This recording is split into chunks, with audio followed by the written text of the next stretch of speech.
India crime coverage ન્યૂઝમાં આપનું સ્વાગત છે। વિરમગામ સ્થાનિક સ્વરાજ્યની ચૂંટણી પહેલા શહેરમાં રાજકીય માહોલ ગરમાયો છે। અપક્ષ ઉમેદવારોના ગઢમાં ભાજપે મોટું ગાબડું પાડી દીધું છે। વોર્ડ નંબર 6ના અપક્ષ ઉમેદવાર મોનિક ગોયાએ ભાજપને ખુલ્લો ટેકો જાહેર કર્યો છે।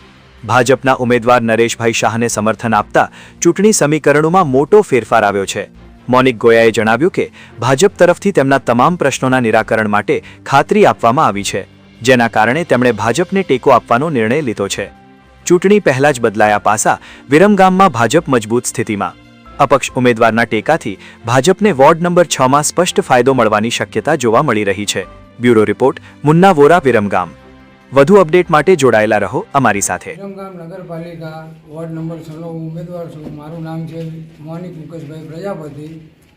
વિરમગામ નગરપાલિકામાં મેં ચૂંટણીમાં મારું નામ નોંધાવ્યું હતું। ભારતીય જનતા પાર્ટીને બધા મારા વોર્ડના જે કોઈ પણ પ્રશ્નો હતા એની રજૂઆત કરી અને એની મને ખાતરી આપી છે સંપૂર્ણ રીતે। તેના કારણથી હું તથા મારું આખું સમગ્ર ગ્રુપ અમે ભારતીય જનતા પાર્ટીને સમર્થન આપીશું।